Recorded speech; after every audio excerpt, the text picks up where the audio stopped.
and welcome to Grow Conversations. I'm your host, Alex Fraser, and this is your window into the world of medical cannabis here in the United Kingdom. Although on today's episode, we have a bit more of an international vibe. We're specifically looking at medical cannabis in Australia. Today's guest is Liz Warburton of Nativa.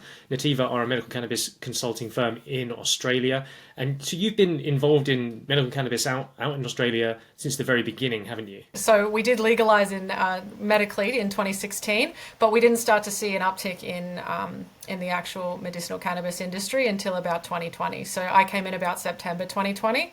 So I would say I've definitely been a part of the action for the important part.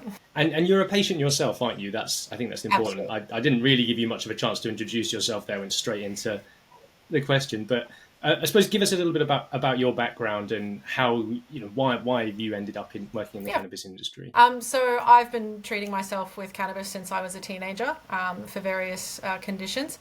And I ended up working in one of the largest dispensaries in Australia from the time of 2020 to 2022. So it was one of the first high volume dispensaries. I actually ended up there, I wouldn't say luck, but it was a pharmacy that was downstairs from my apartment at the time, and I'm a qualified naturopath, so I was helping out the owner with compounding nutraceuticals and kind of was just his pharmacy assistant. And then once we took on cannabis, it exploded. And so I kind of took on an operations role with him and helped the pharmacists with cannabis. So when patients were having adverse events and our pharmacists weren't really sure what was happening, I was the girl that was put on the phone because I know what an overdose on THC looks like and I know exactly how to help patients through it. So that's kind of my history. Yeah. It's great because when we sat down and we had a drink, didn't we, a couple of months ago, and you were here in the UK, and I think we introduced each other and we talked through our sort of background, and I think we realised that that our role in this space was very, very similar, particularly at that moment in time when things were being passed over to healthcare professionals to be responsible, but they didn't really understand cannabis yet, and they needed that experiential knowledge to help guide them in that early days, and in the UK. That sort of very much fell on me as a campaigner, as a patient who'd consumed for many years. And it sounds like very much the same from your point of view. Would you say that's the case? It was the sort of those early days? Absolutely. I think any successful medicinal cannabis business at the moment still has that kind of balance between your cannabis people and your medical people. And I've seen the balance go too far on both ways. And I think it's really important to keep it in the middle, to be honest. Well, that's really interesting. Would you say the healthcare professionals have caught up since then? The ones that are really passionate about it, absolutely. I think it's still important to always have actual cannabis patients talk, because experience with cannabis, you just can't beat it. You can look at a lot of theoreticals about cannabis, but everybody responds differently. So it's really important to have, multiple people's input and not just make assumptions about cannabis. It's quite complex in that way. So yeah, and I find some of the best practitioners are also patients themselves. It's just, you're more passionate when it's something that affects you. Yeah. And I think through doing these podcasts, I think one of the trends I've noticed, and just generally in this industry, is that those who are involved in it, even in the sort of the business side, the pharmaceutical side, working in the pharmacies, often those who are engaged with cannabis, whether it's for their own use or a family member or a friend, those people will be, driven to work in this space and be a part of this because they see the good that it does. I suppose it's that you actually have that belief. You mentioned it goes too far in different ways. What's too far towards the clinical side? I think towards the clinical side, if you have too many people who are clinical, they don't quite understand the complexities of cannabis. So they start to put not only the people who take cannabis in a box, but cannabis itself in a box. And you end up, you can't really make assumptions about cannabis, especially without personal experience. I see it happen in research a lot, where the methodology isn't quite there because they don't quite understand the plan and they don't understand how to dose it properly or why certain things would happen. So there's a lot of times I read through research and you can tell that these people have never handled cannabis in their lives, and it shows in the outcomes. And you get a lot of bunk outcomes because people don't quite understand what they're working with. You've got people who are used to working with pharmaceuticals suddenly working with a herb. It is a little bit more complicated when you're dealing with, up to 400 different chemicals. So yeah, this is the thing, and many medicines as well. So I guess we should probably give some context to our audience for the sort of timeframes involved. Australia legalized cannabis in 2017. Is that right? It was 2016, sorry. I always get this confused. 2016 is Australia, 2017 is Germany, and 2018 is the UK. And it's boom, boom, boom in those 3 years. And I just think that we'll talk about Germany on a different episode, different podcast. But to have you guys essentially living in the future, you're 2 years ahead of us as an industry. Let's just do a bit of comparison. So we are about 50, maybe 50,000 patients estimated in the UK. How many patients have prescriptions for cannabis in It's a Australia? little bit murky because we're going off kind of approvals, in which case they say there's over 1 million approvals. But I personally don't think that's the case when you look at our population and what I know about cannabis users. So we're probably looking at about 200 to 500,000, and that's a very loose guess. Some people drop in, they drop out. It's definitely gone up since 2020, though. We went from very, very minimal patients between 2016 and 2020 to a very high volume quite quickly. Amazing. And well, yeah, just that comparison, 5 to 10 times as many as the UK 2 years on. What do you think drove that growth? If you want me to be perfectly honest, a lot of this happened during COVID. So I'm not saying that people got away with things because the regulator wasn't looking, but I'm saying that boundaries were able to be pushed a little bit further than usual. So in 2020, there was a couple of clinics that started doing, more high volume, not requiring, as many referrals or things like that. So that really started to drive the volume as far as patients go. And once word got out that patients could get a legal prescription with, somewhat loose terms in being able to get it, everyone was flocking because it means you're not going to worry about police anymore. Yeah, yeah. So it was that tipping point really in the word of mouth and the industry. Absolutely. And of course, there's people that are getting their conditions treated as well, and some doctors became a lot more comfortable with it. But I would say the high volume stuff really was, and this is from my personal experience in the pharmacy. Everyone knows that medical and recreational patients can kind of overlap for sure. I'm not saying these patients weren't medical, but I'm saying that their motivation, and it was very likely to do with the fact that they didn't want to look over their shoulder anymore. I know that was a massive part of my motivation to get onto medical. Yeah, I think that's completely fair too. I think you've got people who have very serious medical need and are, easily eligible, let's say. And then you have those who might consume cannabis daily, but not necessarily think of it in a medical context. And then I guess when they come across the medical industry and look at the parameters of what it requires to get a prescription, they sort of realize they are a medical consumer. They're like, oh, I do have an anxiety diagnosis, and I have tried, it might be an anti-anxiety medication, it might be a sleep aid or something like that. As I imagine, it's pretty similar to the UK in terms of who can get a prescription. How exactly does that work then? So you have to have a chronic condition for at least 3 months or more, and you have to have tried other medications before you can try cannabis. So, for example, if you're on anxiety, you have to show Yes, that exactly. you were on Valium at some point, or you were on temazepam, or whatever the doctor had prescribed. Sometimes it can be meditation. You've just had to have tried all your other options. Is essentially how it works. But it's not an approved drug here. I don't think it is for you guys as well. It stays kind of in that unapproved system with us. Yeah, we'd call it unlicensed, but yeah, exactly that. And it sounds like the eligibility is exactly the same. We have the two medicines rule, but I don't think it's strictly a rule or even in any of our legislation. It's just that the clinics here will they'll look through a diagnosis and they'll want you to show that you've tried two medicines or therapies. It could be talking therapy or it could be hypnosis and things like that. So. It sounds pretty much exactly the same. So the fact that the same conditions, the same types of patients can get a prescription in both countries, but you're seeing 5 to 10 times as many patients as we're seeing, and obviously Australia is population-wise considerably smaller than the UK. So I suppose why would you suggest that we're not seeing that growth here in the UK? Maybe that's a difficult one to put on the spot on, but. Is it just not reaching that tipping point yet, or is it that we're not aggressive enough in our marketing? What are we doing wrong? I mean, if I'm being honest with you, and there are exceptions to this, obviously, but I think for a lot of Australians, the cannabis that we were consuming was pretty egregious, and some people probably wouldn't even call it cannabis. There's definitely good black market growers here, but especially during COVID when we had our borders closing, it was getting pretty dire, to be honest. So some people just have that motivation because they've been spending money on something that just gives them a headache and doesn't make them feel any better or anything like that. So they have a lot more reason to jump on. But I think you guys have a bit more variety in that sense because you guys are around Europe and you guys can kind of, yeah. So I think there's a bit less motivation for you guys, I guess, because the product possibly is better. You could possibly tell me, I wouldn't know.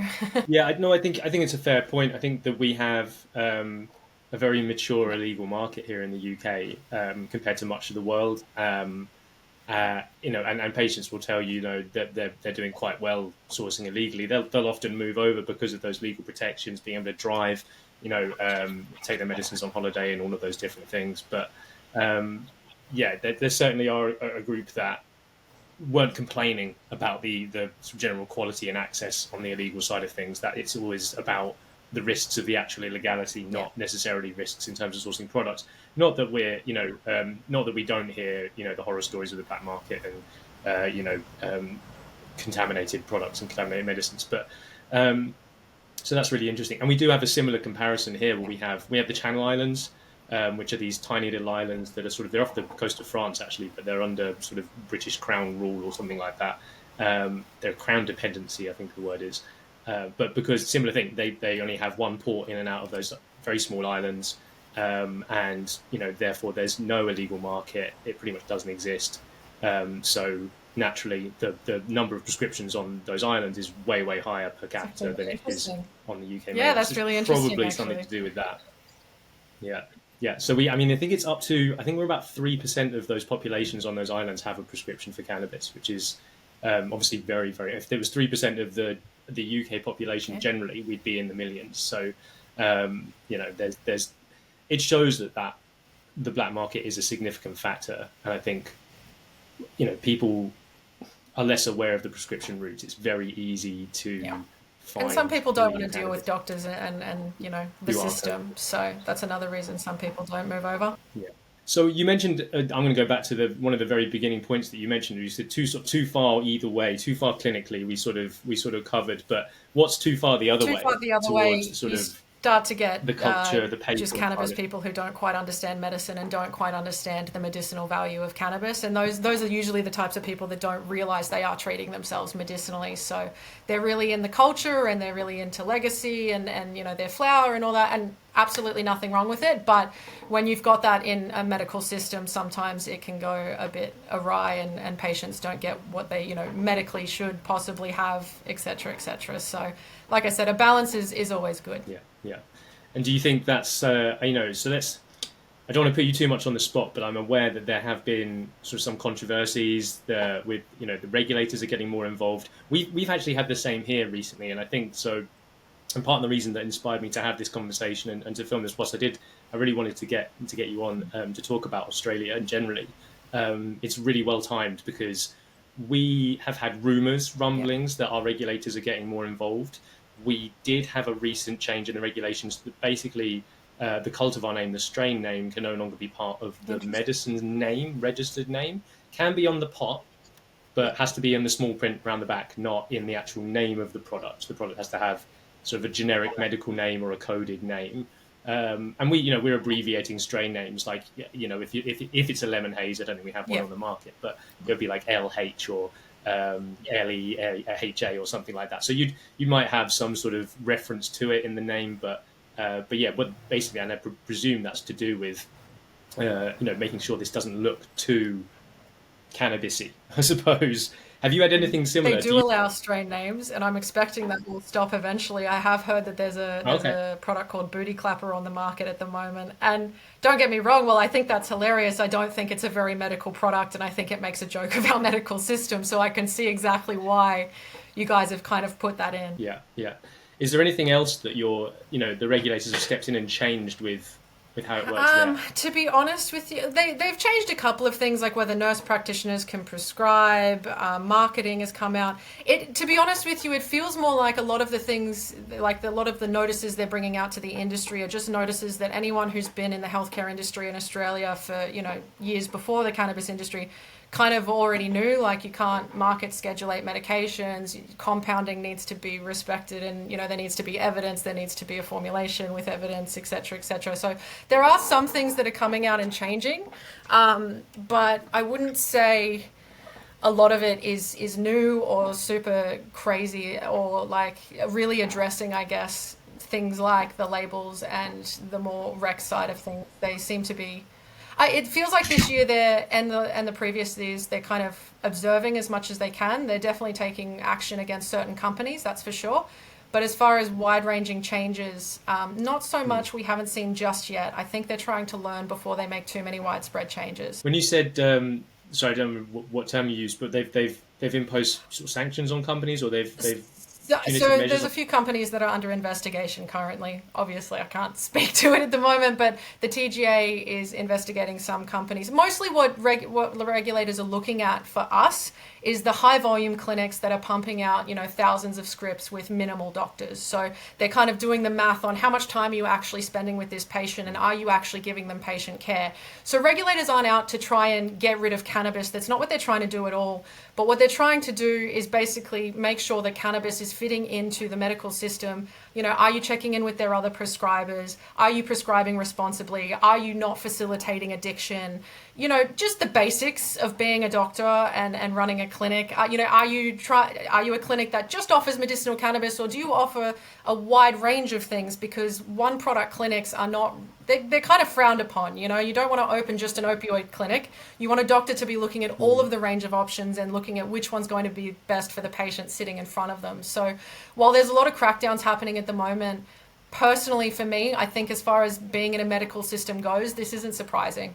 I mean, we wouldn't allow pharmaceutical companies to be doing this, so I'm not sure why medicinal cannabis people thought that they would get away with it. Yeah, it's a good point. Yeah, I mean, that's a criticism we get. You wouldn't see an opioid clinic, so how come there's a cannabis clinic? And I guess there's the reverse argument is, the retaliation there is, well, other medicines weren't made illegal for 100 years and don't have this level of stigma that cannabis has. And also the nuances and complexities of cannabis, that you'd have all these different strains. Well, you guys have the specialist system over there, don't you? So that would make sense. It's a specialist clinic. Yeah, I mean, our specialist system is more to do with sort of health areas. So you'd go and see a pain specialist or a neurologist or a psychiatrist, as opposed to your sort of GP, a general doctor who deals with your day-to-day health. And it's like an escalation. So you go to your GP with a pain issue. GP doesn't really know what's going on because he's not enough of an expert in pain. So you'd send you to a pain specialist to have that conversation, or it might be a rheumatologist if he thought that was the sort of direction things were going. But yeah, the idea that, I mean, we don't get a lot of referrals from GPs into cannabis clinics. It does happen. But I'm so surprised to hear you say that. I sense that might be sarcasm. Yeah, it's but it speaks to that stigma, I suppose. It speaks to the if you're not going to get any recommendation or referral from the traditional medical system, then there has to be a way that you sort of say, hi, we're here, we exist. And I think that's where all part of the reason why we have cannabis clinics and why they were set up in the UK. I'm actually completely on that side as well. I remember people would kind of ask me when I was in pharmacy, what's with partner pharmacies and why is all these scripts only going to a couple pharmacies? And my retort was, and I fully believe this and I still do, is we know what we're talking about and other pharmacies don't. So we would have patients who would, get frustrated that it took 2 days to dispense their cannabis or whatever, because we had a phenomenal amount of patients at the time. And we'd send them to another pharmacy, and within a week, we almost had this running joke, we'll see you in a week, because we knew that pharmacist didn't know how to counsel on cannabis, or they didn't know where to source the products, or they didn't understand the system. And so there was a reason for everything to be, cannabis specific, because we were the guys who knew what we were talking about, similar to, clinics that know what they're talking about, because your average doctor doesn't understand plant medicine. And this is what people have to remember, is this isn't just another pharmaceutical for doctors. This is a whole new world. This is complementary medicine. And a couple years ago, all of them were saying complementary medicine doesn't work. And now they have to put it into their practice.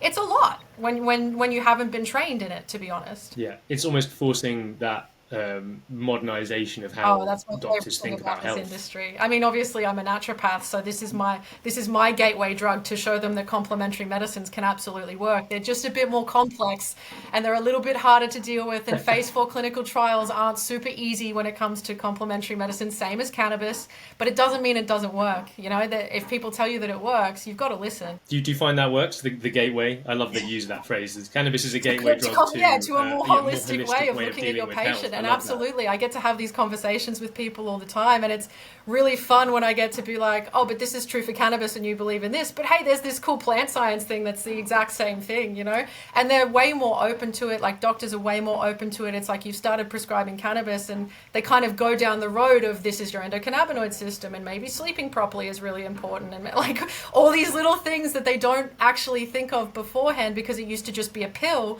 Now it's kind of, you know, we have to think about this in a much more holistic way. It's actually pretty exciting for me personally. Well, you're the right person for the job. Clearly, I mean that to come from the Yeah. naturopath into that makes a lot of sense.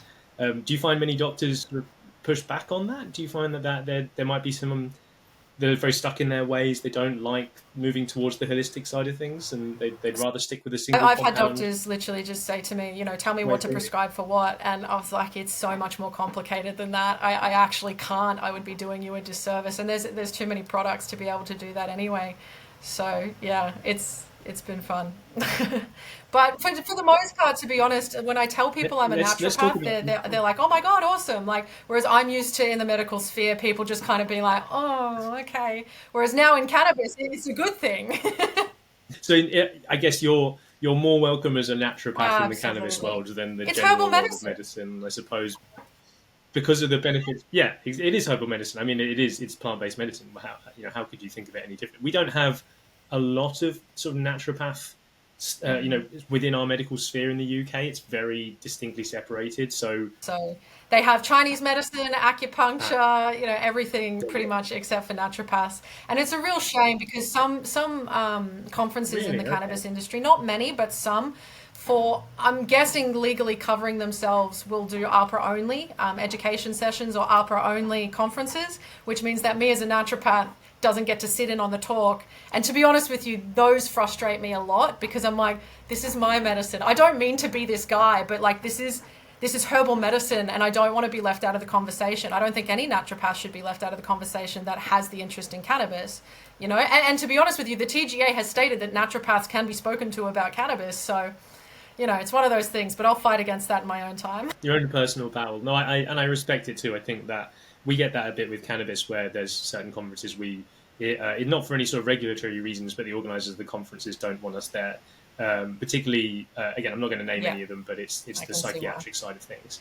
So we go to the annual meeting of the Pain Society here. We go to rheumatology meetings. We go to neurology meetings, but some of not all, but some of the psychiatric meetings have said no cannabis, please, and that just fits like a blanket no.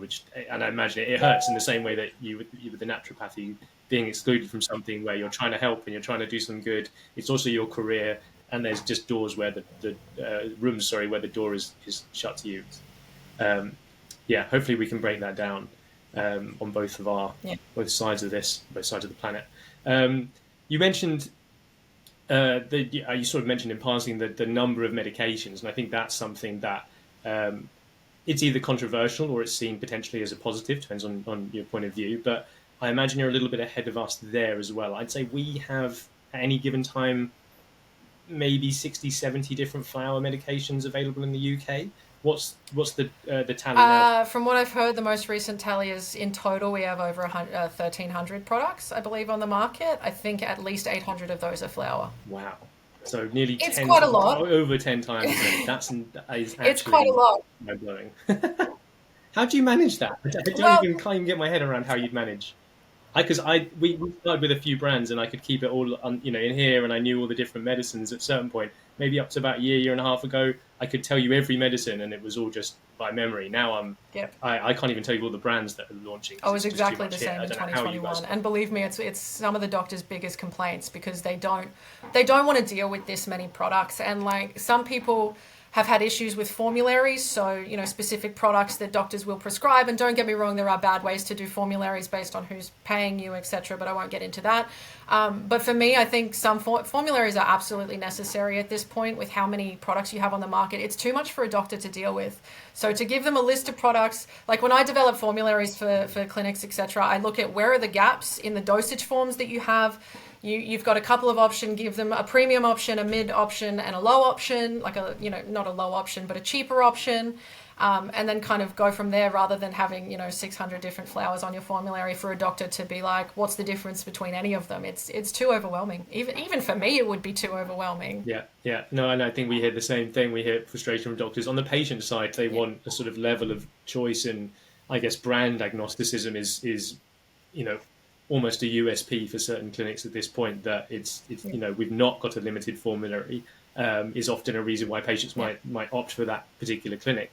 But I guess my point, I suppose, to those who are watching, is that will be limited at a certain point, because no clinic can possibly cater to. Did you say 1,600 or 1,200 medicines? I can't even. It's a lot. Over 1,300 medicines. That's insane. And do you? And you said 800 of them are oils. I guess 800 are flowers. Do you have any idea? I'm going to give you all the difficult questions on this. I'm sorry, but do you have any idea what percentage of prescriptions are for flower versus other? So until forms? recently, it would probably be safe to say at least 70% were flower, and that obviously varies between clinics. Some clinics are very big on oils. I know there are clinics who say you have to have an oil if you have a flower, which I think is very responsible from the medical point of view. A bit rough when you can't afford your medicine, but I see where they're coming from completely. Sorry, what was the question? I just blanked. Oh yeah, sorry, the percentage of oils and flowers. No, I'm with you. So yeah, flower was very, very heavy, and recently with some of the crackdowns we've seen on doctors, I've heard that there's kind of a limit on inhalable products. So when I was in pharmacy, your normal monthly limit was 120 grams a month, and now almost every clinic is strictly 60 grams a month, no more than that. And you have to be a very special case if you want more than that. So it's really interesting this year. We have more flower products than ever, and now a lot of the numbers are getting crunched by half. So it's going to be interesting to see what happens in the next year. That is really interesting. We had our clinician society put some guidance out where they essentially said you'd need extra considerations, another appointment basically with the doctor to consider having anything over 60 grams. It's guidance, so I mean it's not been enforced in any way, but it's interesting that line has been drawn, and I wonder why 60 grams particularly. I mean, I do appreciate that's probably the top end of the average. I think they're kind of just going off a 2 gram a day limit, really. But I'm even hearing that whispers. They haven't put anything in legislation, so this is not really a rule, so to speak, but it's kind of an unspoken rule that like now clinics are telling patients they can't have any more than that. I have heard whispers that 500 milligrams of inhalable THC is what's acceptable each day, and for a 25% flower, that's 2 grams. And I don't know exactly where they're getting their numbers, if I'm being honest with you, but I think they're just kind of trying to reduce. Some patients had, up to 15 different flower scripts, 120 gram limits. And when you actually consider like 4 grams a day is a lot of cannabis, and like some people absolutely need it. I'm not discrediting those people. Special cases exist, but for the most part, I think especially if you're treating like anxiety, things like that, I don't think 4 grams a day is actually really helping you long term. And when it's a medicine and not a recreational product, and a doctor's prescribing it, it is up to them to make sure they're not facilitating addiction, kind of like I said before, and not creating an addicted patient. That's not their goal as a doctor, or shouldn't be. Yeah, I think that's something and particularly on the psychiatric side, I don't think we necessarily talk about enough, which is that these medications are a tool, but they're not the be-all and end-all. And I guess if you're prescribing sensibly, I hope I'm not stepping over a line here, but I would say the aim for most people is to live with as little as medicine as possible, generally speaking. We don't, you don't want to load people up with pills. And it's funny because you see that the same patients will say, I'm so sick of taking all these drugs, all these different medicines, all these different pills. And then, obviously they move over to cannabis and they have lots of variation there as well. So it's really interesting to see where this is going. It's good to hear that that's not strictly enforced in the law and the regulations, because like you say, the exceptions, I think there are people who do need higher doses. and we need to be very careful talking about this and not, stigmatizing them and limiting them or suggesting that they're pleasure seeking or whatever. Whilst I'm sure that we goes want on. them to be happy and healthy. That's the goal, right? And whatever makes them happy and healthy is the point. But sometimes 120 grams isn't it? It doesn't make me happy, that's for sure. But like I said, everyone's different and there are exceptions, and nobody should be judged for it. But it is a doctor's job to make sure that you're using as little as possible to get the most effect. Yeah, exactly that. Well phrased, actually. That is it, isn't it? Little as possible, maximum effect. I often think as well, if you're at that level of, I suppose it's an interesting point. You guys can't smoke the medicines there. You have to vaporize. Yeah, it's definitely in the law. That... I mean, whether a patient's going to get in trouble for smoking or not, and whether Australians do smoke or not is a different thing. And I think this is my only real concern with flower prescribing in Australia is Australians love to mix their cannabis with nicotine, and ultimately, I think that facilitates addiction in a completely different way. Sometimes you're not even craving the cannabis, you're just craving the nicotine, and it creates its own issues. Yeah. We're exactly the same here. I think, the mixing with tobacco thing, and all the North Americans look at us like, oh yeah. If you try to put tobacco with cannabis in America, they're like, how dare you? So I actually found out certain states, they do that. There are certain parts of the US where they actually do mix with tobacco, apparently. So they're not so pure, these Americans. But it is interesting. And when someone comes across my path and they're using 120 grams plus, I am, part of my brain goes, are you smoking it? That is because tough to you'll use way more. Like 4 grams a day in a vaporizer would be pretty tough to get through. Yeah. Possible, I'm sure, but you would be sitting on a vape for most of the day. Yeah. And I do know patients who are very, very unwell who would consider that, their normality and just part of their lives. But you're right. I think it's the duty of really the clinics and the doctors, the pharmacists, to flag these things, ask these questions, make sure patients are using these medicines as appropriately as possible. Let's talk a bit about different forms, different types of medicines, because I know that you're a little bit ahead of us on that front. We're talking about extracts. I know that hash is available too, I guess.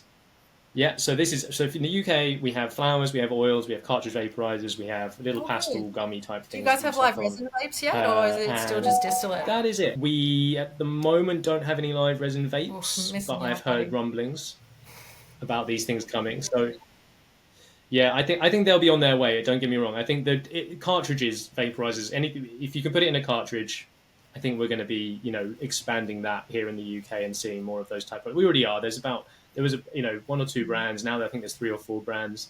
But I mean, it's a handful of products, about 6 or 7, I think, different cartridges. So we're still early stages there. But we don't have any loose. We do, but there's only one brand doing it. Do. And I wonder. So we don't have multiple people doing it currently. There's a couple doing hash, to my knowledge.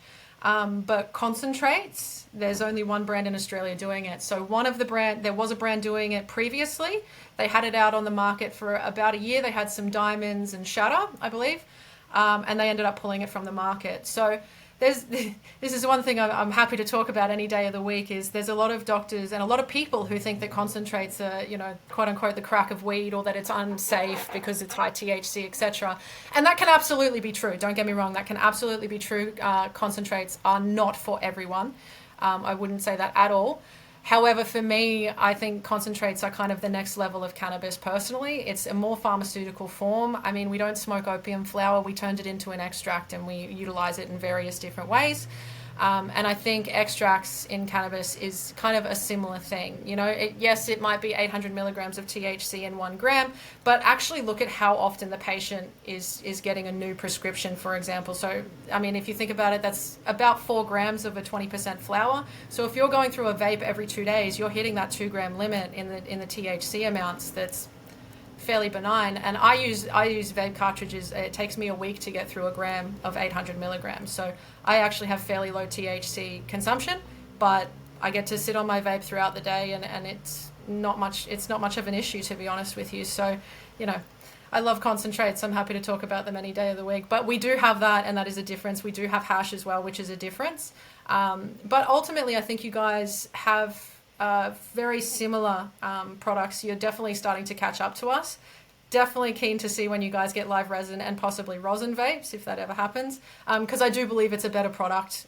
Just from personal experience, I find I get more adverse events related to, like, heart rate and not being able to function from distillate vapes, because you've got that kind of isolate THC there, whereas with the live resin and live rosin vapes, you've got the full spectrum, true to plant nature of it, and I just find it feels more medical. I don't get the heart rate, I don't get the whacked outness. I can actually use my live resin vape to concentrate and to get through my day and to help with overwhelm, etc., etc. It just feels like a more medical product. So hope you get those soon. No, I think that will happen. I think they will be in cartridge form. I was going to ask you, in fact, do you think there's any benefit to it being loose versus getting it pre-made up into a cartridge?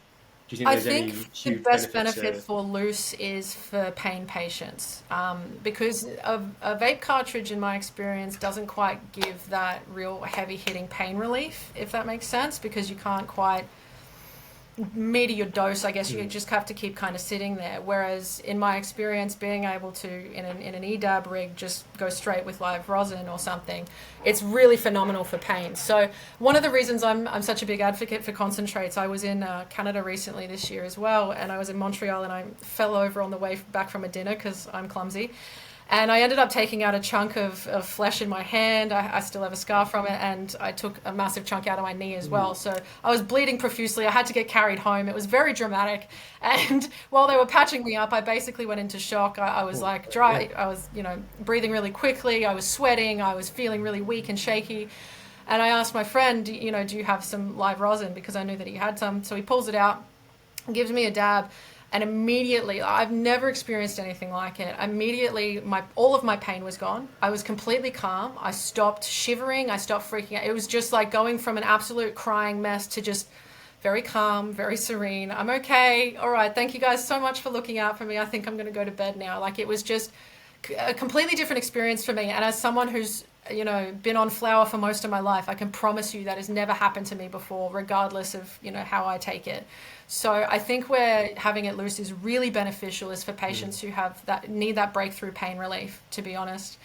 It can be difficult to handle otherwise, but yeah, for intense symptom relief, like for example, if someone was getting a migraine, I would probably tell them to take a dab over, using their vape. You're going to get a better experience from it, but it's situational. It depends on the person and whether it's most appropriate for them. Yeah, no, it makes a lot of sense. It's interesting. I do hear that from other patients.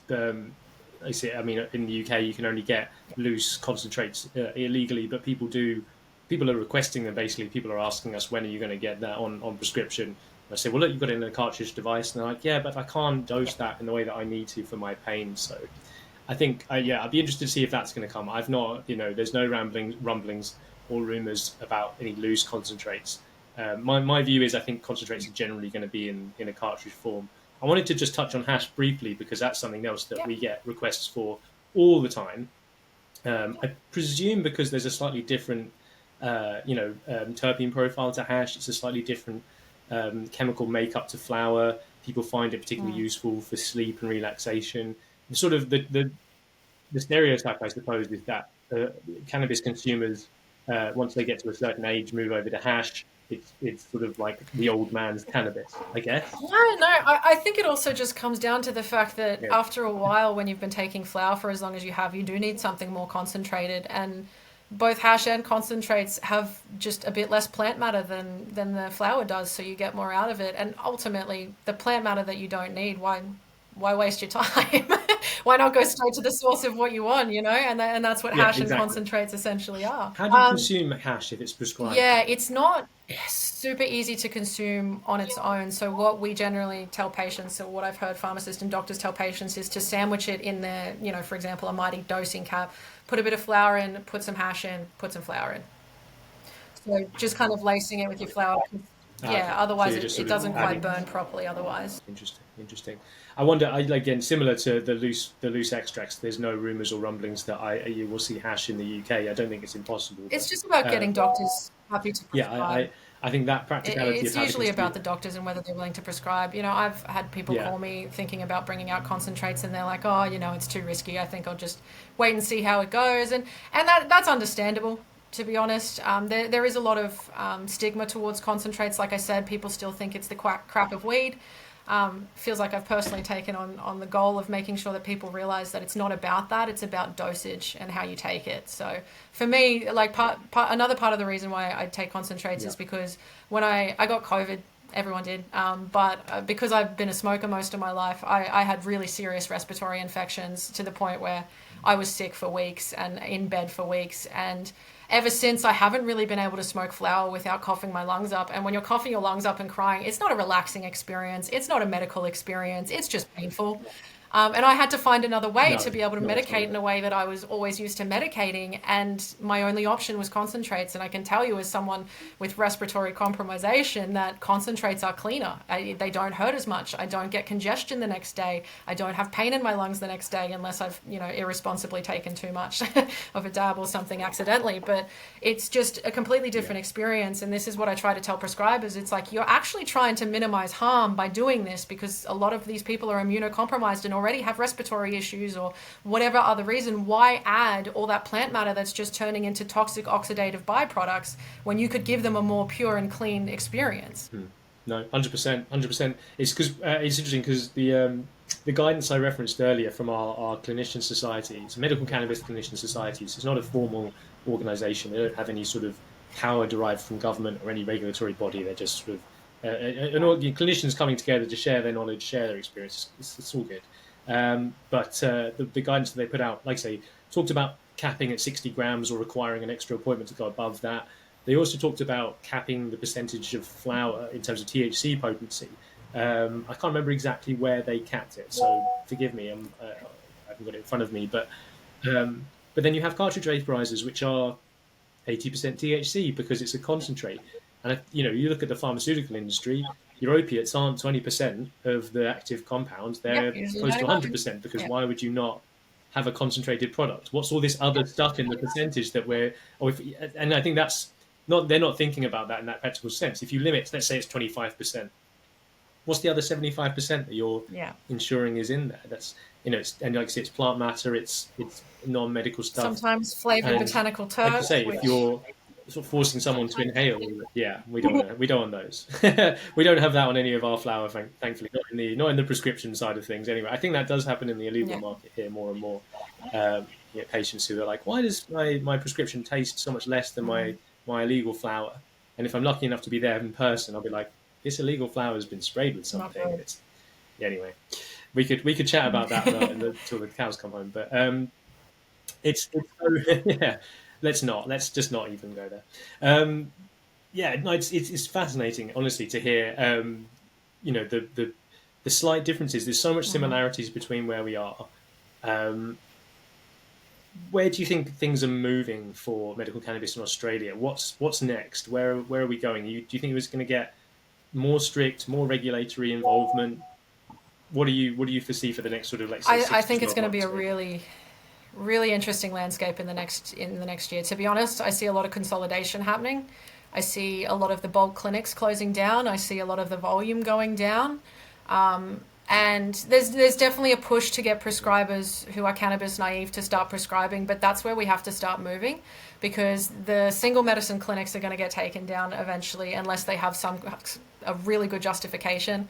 And it's just going to have to be integrated into the mainstream here. So I think we're going to start seeing people drop out of our market in the next year. We're going to start seeing more fines. And again, the regulator for us and they've been very clear, they're not trying to get rid of cannabis, but I think it's pretty reasonable to say that they're looking in from the outside and they're basically seeing an opiate play again. And it's not conducive to good medical outcomes. And the whole point of the TGA and ANAPA is to protect the patient. And when we've got cases of patients who have committed suicide while they've been on cannabis prescriptions, and not to say that that's because of the cannabis directly, but it's still something the regulator has to look at. We've seen increases in, psychosis hospitalizations, particularly in patients who are 25 and under. They are definitely an at-risk group for not being able to control their cannabis use and potentially experiencing psychosis for the first time, or or mixing drugs and, getting bad reactions and things like that. And I'm not trying to, contribute towards stigma, because I absolutely don't believe that half of these cases actually have to do with cannabis, and they definitely have everything to do with the patient in front of them and the fact that the doctor wasn't actually looking at them as a person, and considering their previous history and things like that, and just going, green light, have as much cannabis as you want. I don't have time to talk to you. So there are consequences to that, and some doctors haven't been doing their notes appropriately, and et cetera, et cetera. So I'm not surprised at all to see the regulator doing what they're doing. But I definitely do think that the volume in product moving, especially for flower and possibly other kinds of dosage forms, are going to go down. It's going to be, I think, an interesting landscape in Australia in the next year. But for me personally, it's not exciting to see consolidation, but for me personally, it's exciting to see the medical side of things to be taken a lot more seriously, and for doctors to actually be considering the patient and talking to them for longer than 5 minutes, and actually checking if this is appropriate for them, and potentially using other dosage forms like an oral oil, etc. Even when I was in pharmacy, we would have patients who were only flower patients, and sometimes they would be very aggressive. And the head pharmacist at the time, I remember, would be like, "I'm not dispensing any more of your medication until you go and get CBD oil." And sometimes these patients would go and do it, because we were kind of the only dispensary at the time that they really knew about. And they would come back after taking the CBD oil, and they'd say thank you. They'd be like, "I actually feel much better. The doctor never offered me CBD oil, and I really feel good." And I think it's important to have a doctor involved who knows what they're doing, of course, to kind of have those conversations with the patient and go, "Hey, I know you're treating your anxiety with cannabis, but have you tried maybe CBD oil or CBG, or have you tried this? I'm not taking your flower away from you, but let's add this into the mix to actually really see you improve," because flower is phenomenal, but it can't treat everything. You need extracts, you need oral, you need different dosage forms and different ways of treating things that can be much more effective for the patient. And a lot of them don't know it's available until the doctor has a chat with them. So I'm excited to see the medical side start to get taken more seriously, but I do definitely think there's a regulatory crunch coming. For the first time ever, AHPRA has created a task force that is proactive. So in the past, they were always reactive and just dealt with complaints as they came. Now they are actively looking at certain industries and certain things that are going on, and they are actively, looking at what they're doing and regulating them. So this is something we've never really seen before. And so I think the regulations are going to get heavy. But in saying that, if you're a medical company and if you are doing the right thing, you're absolutely going to survive. Because like I said, they're not trying to get rid of cannabis. They just want it to be prescribed responsibly, which is super reasonable in my opinion. Yeah, it's really reassuring to hear. I think the fear is, it's such a new thing here, and the stigma is still such a I don't know, and we can talk about this maybe in a moment about what that's like in Australia, but for patients here, I think they still feel at risk even when they have a prescription, because the general public around them don't know that it's legal and won't treat them like it's legal because they're not aware. And we're doing everything as an industry and as patients to ensure that people are aware, and that that stigma is reduced and that discrimination is reduced. But I think when they hear all regulators are getting involved, I think what they think they're just going to put Pandora back in the box and we'll lose everything that we've gained over the past 6 years. I think there's a real fear of that, and I guess it's reassuring that you are, like I said, 2 years ahead of us, many more medicines. By the sound of it, there's a much sort of, cannabis medicine has been so much more embedded into the society, I suppose, compared to the UK. And I suppose it's reassuring to hear that regulators are getting involved in this positive way. And I think it's a fair cop. I think you're right. I think it's perhaps fair to say that companies are being too laissez-faire, shall we say, with cannabis. I think there's an excitement about the availability of it, and I think there's also a very honourable desire to help people move away from illegal supply and into something that's safer, and that harm reduction narrative of giving people a good supply of something that's regulated and the doctor's actually watching them. But I also think perhaps the doctor's not watching carefully enough. Perhaps there's not enough oversight over these patients. And I think if the regulator can come in and enforce that and make sure that the patients are being better looked after, fantastic.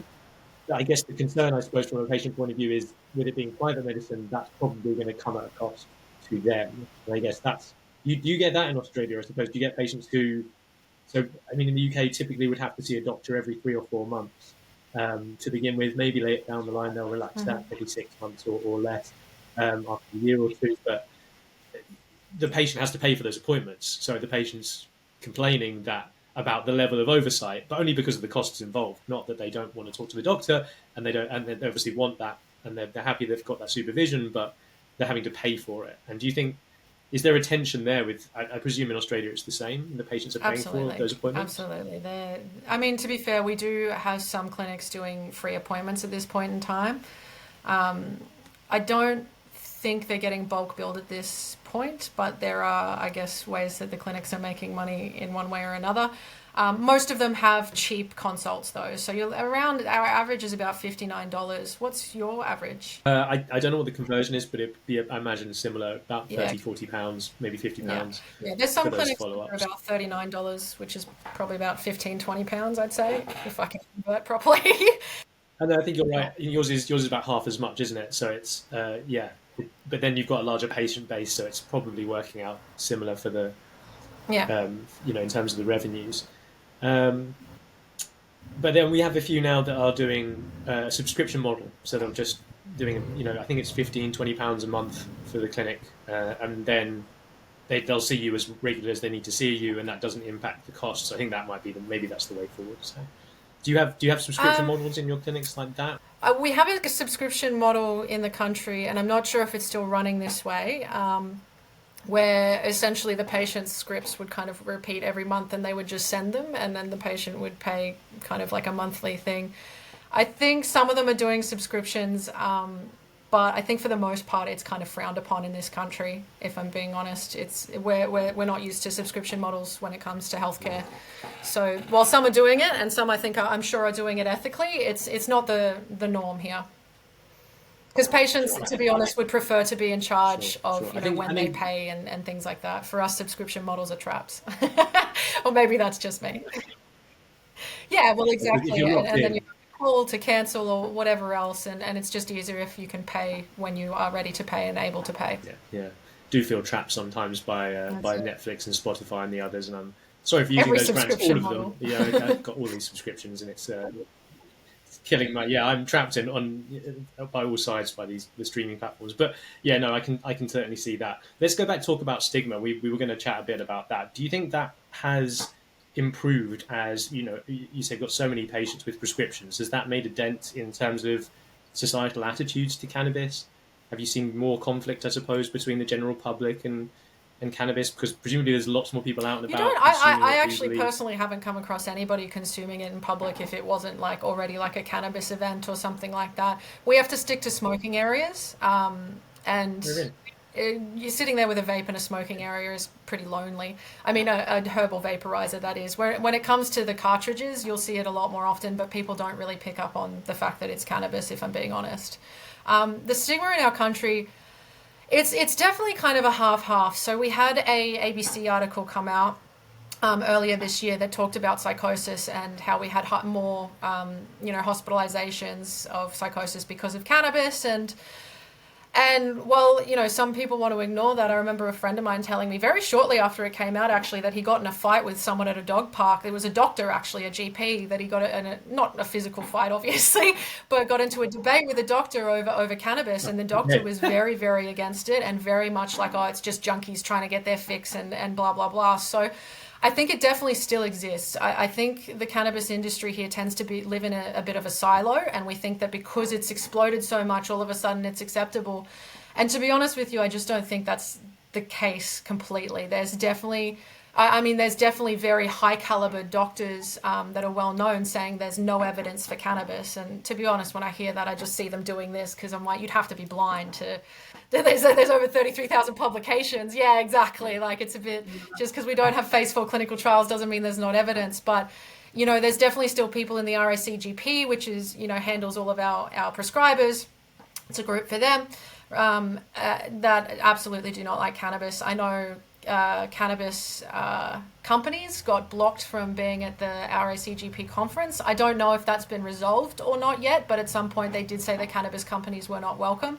I did also hear on the grapevine that was partly because those companies didn't act very well when they were there, but I don't know enough about it. So there's definitely people in high caliber positions that are still against cannabis and think, you should only be treating cannabis use disorder and it is not a medicine.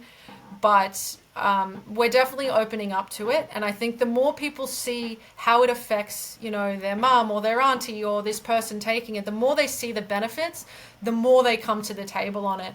And I think that's why it's really important for people to be prescribing correctly, because when, people just see doctors facilitating a bunch of flour and it doesn't look very medical, they're not really going to take the industry very seriously. So, it's still a battle that I think we need to fight. I think everyone forgets about it, but it's definitely something that it's on my radar and I'm trying to fight every day. I mean, part of my consulting business is to do education, and a big part of that education is to kind of smash the stigma that's related to cannabis people. I mean, I did a pharmacy education recently, and the pharmacy was filled with some people who, looked at cannabis patients as junkies. And for me, my job is kind of like, well, this is the endocannabinoid system. This plant was made for our system. And, most people are treating, stress and things like that. And we need to be empathetic with patients. But I really kind of try to drive in that scientific narrative, because there is a reason cannabis works so well. And it's because of your endocannabinoid system. And it's because of the fact that the endocannabinoid system modulates everything in your body. And a lot of doctors and pharmacists never got taught about the endocannabinoid system. So to bring that in, and I'm also a very, conscious person to be like, THC is, very therapeutic and very useful, but in isolation and in high doses, you can absolutely see negative adverse events and blah, blah, blah. Trying to fight that stigma by also kind of getting on their side as well and being like, I understand where you're coming from and this is the science behind it. But at the same time, you need to treat these cannabis patients like human beings. And it's your job as a health practitioner, in fact, to make sure that they're happy and healthy and consuming this responsibly. So if you've got a patient who's on too much flour and you're concerned about them, call the doctor. Don't just call them a junkie. Do something to help them. That's your job as a healthcare practitioner. Absolutely. Don't let And that the more judgment you get in judge the way them, of the more they tend to doing your react, duty. because they don't feel safe around you. They're not used to the medical system, just like you're not used to dealing with them. So just treat them with respect and they will absolutely treat you with respect. That's my experience. You treat these people like they're humans, they'll come to you and they'll be more comfortable with you, and they don't tend to like to yell at you. Everyone has their days, don't get me wrong, but mutual respect is really important between pharmacists and doctors and cannabis patients for it to really work. The therapeutic relationship is really important. No, I couldn't agree more. And I think that understanding between pro and against cannabis as well, that we're having a conversation that's nuanced. Basically, like you say, you can't sit there and say, cannabis is a panacea, it's never caused anyone any harm, it's completely perfect, and expect people to take that seriously. And I think, the reverse, certainly, that it's a demon drug, and the worst kinds of the stigma that you see. I don't think anyone takes either of those positions particularly seriously anymore. It's about finding that balance between the space between the two. So that's it. Really, really interesting. You mentioned your consultancy. What's the name of the consultancy? Just called Nativa Education and Consulting, because I'm a naturopath and sativa. I thought it was very clever. So it's called Nativa. But I have brought on a business partner now, and she's a nurse and she's got experience in clinical trials. So what we're kind of trying to do is our passion project. I mean, we obviously do consulting and that makes us money and things like that. But our passion projects really are the education and the clinical trial. I'm super passionate about trying to get as much evidence as possible into the realms of the medical space so that they can stop telling me that there's no evidence. And I'm really personally passionate because I read so much research and because I get so angry about the methodology. I'm like, just let me help you with the methodology, because I know cannabis, I know what doses are going to work, I know what doses probably aren't going to work based on the research that I've read and my personal experience and the experience of everyone around me. So that's what we're trying to work on. We're trying to educate mostly new prescribers, to be honest with you. Like, we will educate, whoever asks us to, but our main goal is to go and hit those prescribers that either have the stigma or know nothing about cannabis. My business partner has this really good thing. It's from stigma to standard practice. That's what she likes to say. Because and this is what the regulatory breakdown is going to need, is I'm going to is steal more that. and more Thanks for that doctors just casually being able to prescribe cannabis and being comfortable with it. So we're trying to hit the conferences where there's not, all cannabis doctors. We're trying to hit any area that we can so that the doctors that aren't comfortable can get comfortable in a realistic way. Because a lot of the education I see at the moment, it'll talk about receptors, it talks about the endocannabinoid system, but it's all very physiological and dry, in my opinion. Whereas for me and her, I'm really passionate about talking about the human in front of you. Yes, this is a cannabis patient, but it's so much more than that, and there's so much more to say, for example, and it's a bit of a gross example, but it's like you've got a patient who's smoking bongs. How do you get them to stop smoking bongs? What's the protocol there? Nobody knows. Like, so what kind of steps can you take, and why would the patient perhaps be smoking this bong, or why would they be so addicted to cannabis? Well, they're mixing with nicotine. So, okay, how do we manage that on top of the cannabis addiction? And just making it more realistic, and not pretending that patients don't do the things they've always done, and not pretending the legacy market doesn't exist. How do you integrate the two, because the legacy market, we have a lot to learn from. In fact, a phenomenal amount to learn from. I've learned a lot of my knowledge from the legacy market, but it's about bringing that into the medical space and making it a bit more medical, I suppose. So that's what we're trying to do. making it make sense in a clinical setting. Yeah, yeah. I honestly, it's music to my ears. I think I Yeah, how love good is the it? from She's a stigma to legend. standard practice. I am going to steal that. I'm afraid for the UK, I'll make sure it doesn't go any further afield Get than the that. word out. Get the word out, You can though. own that property in It is Australia. very I'll own important. We want it. medicine to be a part of every That's doctor's the main. toolkit, and maybe cannabis isn't for every single patient that they see, and that's totally fine. But for the patients that have nothing left, and might want to try an oil or something, or might want to help with their cancer symptoms, we want them to be able to go to their regular doctor or their oncologist, and the oncologist go, why don't you try this thing? Because we have evidence that it's very useful for those types of conditions. Yeah, yeah. And even if that doctor's not an expert, Exactly. that they Refer know to the someone who doctor knows what who they're doing, is, and I being think that's so comfortable important referring as to someone well. who knows what they're doing, Yeah, yeah. It's almost, I think I think there's a lot that the cannabis space can do to help cannabis fit into our medical spheres, into our medical systems. But I also think the medical systems themselves have to be open to it. And that's the healthcare professionals. Really, it's the doctors, it's the nurses I'm talking to. If they are, buying into that stigma, buying into the negatives in that more extreme way, then and just not having that conversation at all, and not being open to the idea that this yeah, can and potentially does help people, that's almost a bigger yeah, barrier for us than anything, isn't it? I think we're trying to normalize this, we're trying to do this properly, but if the medical establishment, as it were, is not going to come on that ride for us and be with yeah. us, I suppose, on this journey for the sake of the better health of the patients, that's really going to cause us problems, I suppose, in the long term as well. It's so interesting to hear about how medical cannabis is progressing in Australia. I think it's fascinating to hear, and reassuring to hear regulators are getting involved, but medical cannabis isn't going anywhere. The patient numbers are growing. Clinics are probably going to have, Yeah. more oversight from regulators, and that's probably a good thing. It all sounds very positive. It sounds like things are moving in a positive direction. I know in the UK it's been a difficult first few years for this industry, and I'm sure it's. I mean, I can hear it's Yeah. been similar in Australia. And would you say you're over the hump now, or do you think What the do you hump is mean still by to hump? come? Like, for example, it's all very positive, but for the clinics that are getting looked Yeah, at, and okay. for the Well, people who are, hiring lawyers, it's not so positive for them. I laugh while I say that. I'm sorry. true. Yeah, I guess It's that's. yeah. But what do you mean by hump, my friend? I guess. Do you think that the more difficult days for medical cannabis in Australia are behind you, or do you think that there's still a long ways to go? Yeah, yeah. It's Oh, it's cool. a really difficult Well, question. I don't know, look into my I'm asking crystal you to ball, predict and the we'll see future. what I can find. But look, I think it's going to improve. I think it's going to get worse before it gets better. As far as access goes, I know some clinics are already booting patients and things like that to protect their licenses, Mm. which is really not cool. But like I said, I think we're going to see the need to actually do medical practice when you're prescribing cannabis increase, which is absolutely very positive and a very good thing. But yeah, I mean, I guess it depends who you ask. Some people are going to be booted out of the industry just based on the fact that they can't make sales because doctors aren't prescribing as much. But again, at the same time, I think the companies that are really doing the hard yards as far as being medical, going and talking to doctors, going and talking to pharmacists, getting the good word out, they're very likely going to survive. So I think things will get better in Australia, especially once we take this a bit more serious medically. I think the regulators and the medical industry are going to take us a lot more seriously when we're not acting like cowboys. So I think it's like ultimately a really good thing that we're getting pulled in, because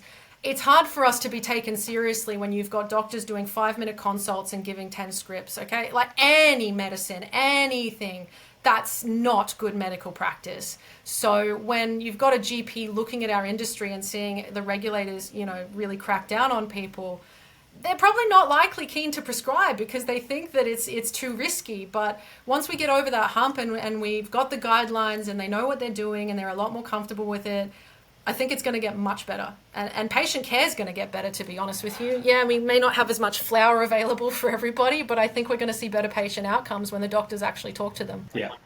I think, is it really necessary? I know everybody wants to try new stuff, but we went from, barely being able to get good stuff to having 800 different SKUs. And it's like, is it really necessary? Yeah. I talk about so many things in life and in the world as being like, it's like a spring. And you pull it and it comes way back the other way, and then it goes back and then it comes back and it comes back. And so we had no flour and we had too many flour, and now we're going to come back to here, and then maybe we'll get to, and we'll find a nice little balance at some point. And I think, the reassurance that it's not going away, but that 800 might be too many, it's about finding that balance, isn't it? Look, it's been so fascinating to talk to you, Liz. Thank you so much for your time. I think we've dug into some of the really nitty-gritty stuff of this industry, and it's been fascinating to hear it from your point of view, the Australian point of view, and compare that with the UK. So I just want to say thank you so much for thank you so much for asking me. I'm always happy to find out what you guys are doing and let people know what we're doing, because it does get quite complex. And to be honest, a lot of people have a lot of different ideas about what's going on in Australia. It's very easy to misunderstand it, and as an insider who understands it, it's my pleasure to be able to explain it to you and to explain it to anyone who's listening. It's our pleasure to hear and to get your insider information and insider view as a patient and a practitioner. And thank you again, and thank you everybody for watching. We'll be back with another episode very, very soon. Check out Nativa if you're in Australia or working in Australia. Fantastic organisation. And we'll be back next time.